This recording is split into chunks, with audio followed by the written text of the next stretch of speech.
안녕하세요 여러분, 오브로입니다. 오늘은 내 돈, 남의 돈 얘기를 좀 해보려고 합니다. 함께 가시죠. 회사를 시작할 때 내 돈과 남의 돈이 구분이 되고요. 이것을 어떻게 운용하느냐에 대한 이슈들이 생깁니다. 그래서 내 돈에는 뭐가 있고 남의 돈은 뭐가 있고 이제 그런 얘기들을 오늘 이번 시간에 해보려고 합니다. 내 돈은 회사가 이제 법인이라고 했을 때 법인이 처음 시작할 때의 자본금, 그리고 법인이 가지고 있는 혹시 현금이 있으면 그 현금, 그리고 융자 받는 돈, 이런 것들이 이제 내 돈이라고 보면 됩니다. 융자도 어차피 갚아야 되는 돈이기 때문에 내 돈이라고 볼 수 있죠. 그런데 남의 돈이 있어요. 투자받는 금액이 남의 돈입니다. 지분을 넘김으로써 그 돈을, 자금을 확보하는 것이죠. 그래서 이거는 남의 돈의 성격이라고 볼 수 있고요. 그리고 정부 지원금도 남의 돈의 성격이라고 할 수 있습니다. 요거는 이제 갚지 않아도 되는 돈인 거죠. 이렇게 두 가지가 나뉘어져 있습니다. 남의 돈을 일단 확보해놓고 사업을 시작하는 것이 유리하고, 이 내 돈과 남의 돈을 적절하게 잘 운용을 해서 회사가 점점점 커져 나가는 것이 이제 회사 운영의 묘미입니다. 일단 남의 돈 종류가 뭐가 있는지를 한번 보시죠. 작년 기준인데요. 작년 기준 정부 사업 종류와 규모는 슬라이드에서 보시는 바와 같이 조 단위로 꽤 엄청나게 큽니다. 지원금과 R&D가 약간 섞여 있는 그 사업은 5조 5천억 원 정도 되고요. 그리고 정책 자금이 9조 620억. 정책 자금이 바로 회사들한테 빌려주는 융자, 정책적으로 빌려주는 융자금이라고 보시면 편합니다. 그래서 나라에서 회사들에게 돈을 빌려주는 것이 9조 정도 예산이 있고, 그리고 정부 중앙부처에서 그 정부 기관 중에 뭐 과학기술정보통신부, 과기부라고 하죠. 과기부. 그리고 뭐 산자부, 산업통상자원부, 뭐 이런 데도 있고, 농림축산부, 뭐 농축산부, 뭐 이런 데도 있고, 이렇게 부처별로 기술개발 사업에 대한 예산들이 있어요. 그래서 부처 모든 것들을 합치면 29조 정도 되는데 엄청나게 큽니다. 조달 사업의 이제 종류도 있고, 이 조달 사업이 뭐냐면 이 정부 기관들이 예산이 있고 그 예산을 쓰잖아요. 쓸 때 그냥 마구잡이식으로 쓰는 것이 아니고 규정과 절차에 의거해서 예산을 쓰게 돼 있는데, 그것이 조달청이라는 곳에서 조달 사업을 통해서 이제 그 예산들을 공개 입찰도 하고 여러 가지 방식을 통해서 돈을 쓰게 됩니다. 그러면 이제 회사들이 그 사업에 참여를 해서 정부를 고객으로 하는 비즈니스를 하는 것이 조달 사업입니다.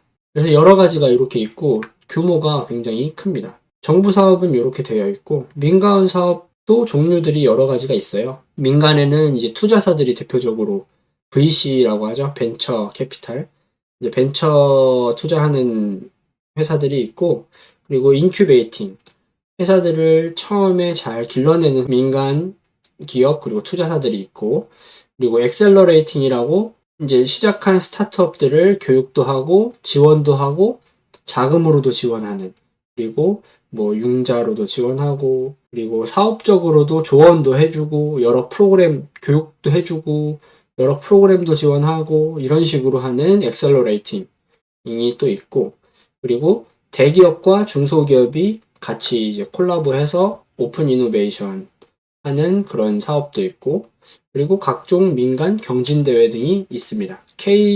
도전 K 스타트업인가 뭐 그런 대회도 있으니까요. 제가 수상했던 사회적 기업 소셜벤처 대회도 경진대회입니다. 그래서 보통 정부 지원 사업 통합 공고가 연초에 통합 공고가 파일이 나와요. 공고가 이렇게 뜨는 거죠. 그거를 한번 보여드릴게요. 통합 공고가 1월 4일 연초에 이렇게 뜨게 되고, 사업별 주요 내용들이 이렇게 정리가 되어 있습니다. 그래서 각 부처별로 어떤 사업이 있고, 사업의 개요는 어떻고, 그리고 지원은 어떤 게 지원이 되고, 예산은 얼마 정도 되는지 뭐 이런 것들을 볼 수 있습니다.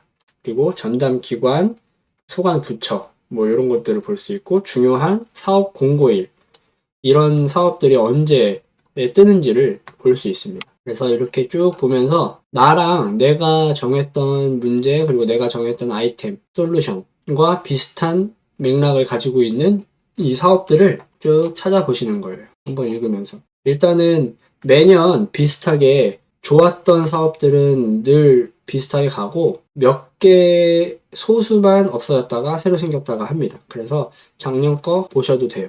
총 몇 개가 있느냐? 여기에 이제 중앙부처 말고 지자체 사업들도 다 껴있는데 지자체 사업은 126개 정도 있는 것 같고요.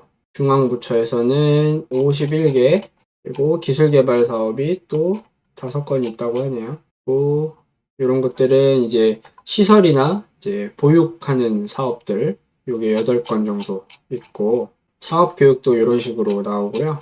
멘토링 컨설팅 10건 행사 및 네트워크도 뭐 11건 이런 식으로 다양하게 지원하는 사업들이 총망라되어 있습니다.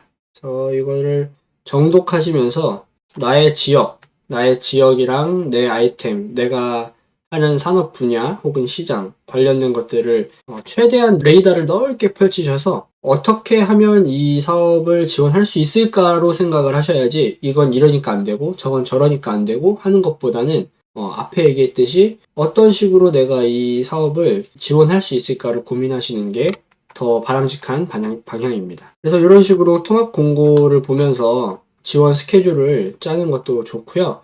그런데 여기에서 뜨지 않는 사업들도 꽤 많이 있습니다. 그래서 K-스타트업과 비즈인포라는 사이트를 즐겨찾기 해놓으시고 수시로 탐색을 하시는 게 좋아요. K-스타트업 사이트에 들어오시면 이렇게 이 화면으로 들어오게 되는데요.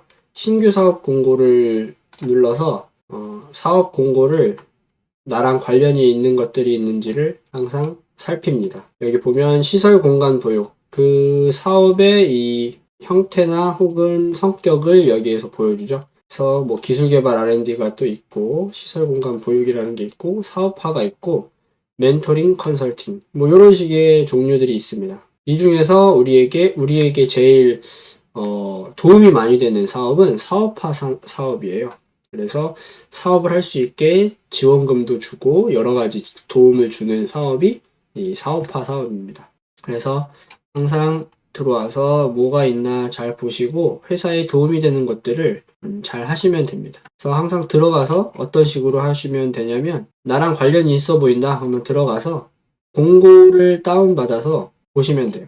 조건 같은 것들을 보시면 되고 어떤 것들이 지원이 되는지 이런 것들을 이제 보시면 되고 제외 대상이나 제한 사항 같은 것은 있는지 이런 것들을 보시면 됩니다. 그래서 신청서는 뭐 나중에 보셔도 되고 일단 먼저 이 사업을 진행을 우리 회사가 할 수 있는지 아니면 내가 할 수 있는지를 먼저 판가름 하셔야 돼요. 그래서 바로 보기를 하든지 아니면 다운로드를 통해서 내용을 확인하시면 됩니다. 일단은 내가 만약에 경상북도라고 한다면 요거에 먼저 눈이 갈 것 같아요. 경북 내가 사니까 이거 경북권에 한번 볼 수 있을 것 같고 여기에서 뭐 목적을 한번 쭉 보는 거 경북 청년 인구 유입 및 유출 방지를 위해서 지역 자원을 활용해서 창업을 하는 거 지역 정착 및 지역 경제 활성화하는 청년 창업가를 육성하는 거네.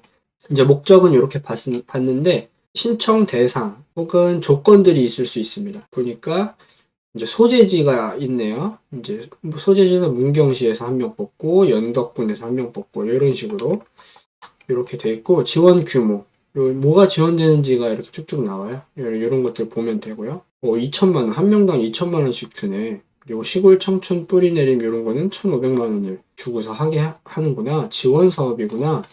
이런 것들을 이제 공고를 통해서 보시면 됩니다. 여기 신청 자격이 있죠. 그래서 이런 것들에 내가 해당하는지 이런 것들을 이제 보시면 됩니다. 이것을 자세히 읽어보고 검토를 하셔야 돼요. 많은 대표님들, 많은 창업가분들이 이 공고를 검토 안 하시고 그냥 일단은 한다고 생각하고 준비를 막 하시다가 열심히 준비를 다 해놨는데 알고 봤더니 지원 대상 신청 자격이 안 되는 거예요. 이런 경우가 허다합니다. 그리고 또 마감일도 닥쳐가지고 마감을 넘기는 경우도 허다하고 항상 미리 체크하고 미리 제출한다 라는 마인드로 준비를 하셔야 합니다. K-스타트업은 이런 식으로 구성이 되어 있고요.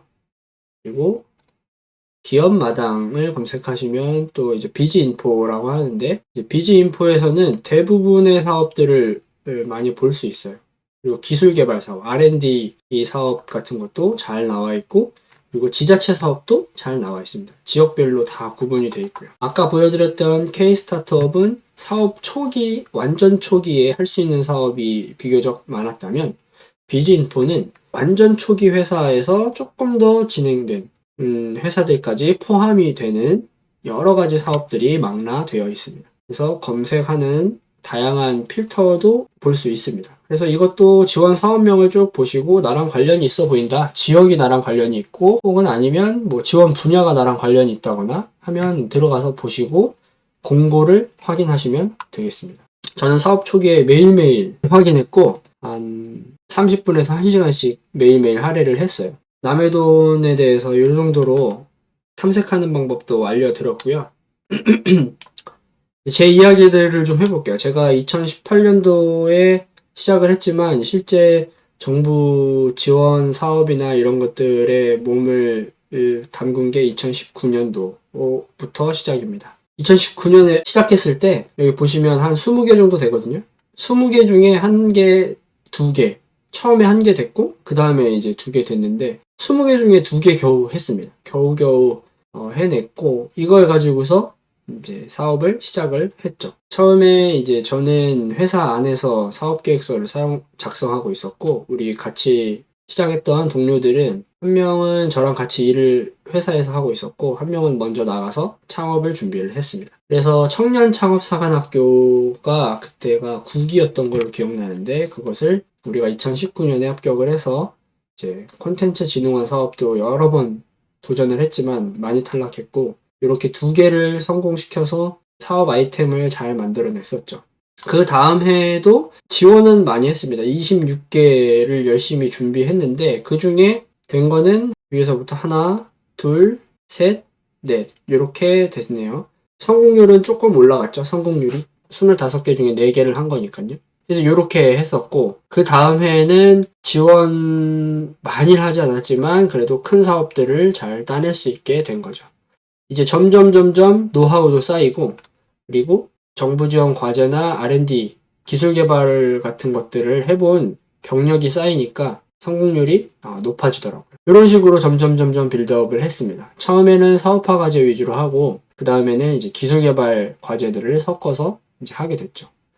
이렇게 해서 2022년까지 총 합계 11억 정도 소싱을 하고 회사에게 이득이 되게끔 열심히 기술 개발도 하고 제품 개발도 하고 해서 회사를 키웠습니다. 제품을 만드는 창업가분 혹은 사업 사장님 계시면은 와디즈 펀딩을 하시는 것도 나쁘지 않습니다. 와디즈가 어떤 건지 모르시는 분들이 혹시 계실까봐 조금 설명을 드리면 어떤 제품을 내가 출시해서 만들기도 전에 고객들한테 먼저 판매를 할 수 있는 플랫폼입니다. 그래서 크라우드 펀딩이라고 하는데 내가 아이디어가 있고 어떤 제품에 대해서 아이디어가 있으면 그것을 먼저 잘 상품 페이지를 만들어서 그것에 관심 있는 사람들로 하여금 알림 신청이나 예약을 하게끔 해서 먼저 돈을 벌고 이게 성공하면 물건을 만들 수 있는 제품을 지급하는 기간을 설정해 놓고 그 안에 만들어서 제품을 제공하면 성공하는 그런 시스템입니다. 그래서 처음 시작하는 분들은 너무 좋죠. 제품 만들 돈도 없고 뭐 아무것도 없을 텐데 이 고객을 미리 확인하고 할 수 있으니까 확신에 차서 돈을 투자해서 제품을 만들 수 있는 거죠. 이분 같은 경우는 피지 뿌리부터 녹이는 히팅 클렌저 이거 하나로 이거 피지 없애는 걸로 지금 4,200만 원을 달성하셨어요. 그러면 이거 만드는데 예를 들면 한 1,000만 원, 뭐 한 500만 원 이렇게 든다고 생각해 보시죠. 이게 없다면 이게 성공할지도 모르지만 500만 원이나 1,000만 원을 들여서 제품을 먼저 만들어야 된다는 거예요. 굉장히 리스크가 크죠. 그런데 미리 고객들에게 가짜로 판매를 하고 이 판매된 거를 바탕으로 이 제품을 만드는 것이죠. 저도 한번 보겠습니다. 저도 이 코에 이제 피지가 좀 있나 봐요. 상세 페이지 쇼핑몰에서 많이들 보셨죠? 이제 그런 식으로 잘 만들어서 사람들로 하여금 이건 정말 구매해도 되겠다 라는 생각이 들게끔 이제 하는 거죠. 그래서 before, after 맨들맨들해진다. 제가 봐도 사고 싶네요. 그래서 제품을 지금 기획하고 계신 분들은 와디즈 펀딩을 고려하셔도 나쁘지 않습니다. 자, 이번 강의에서는 과제는 없고요. 여러분들 남의 돈에 대해서 이렇게 배워봤습니다. 다음 강의에서 또 뵙겠습니다. 안녕.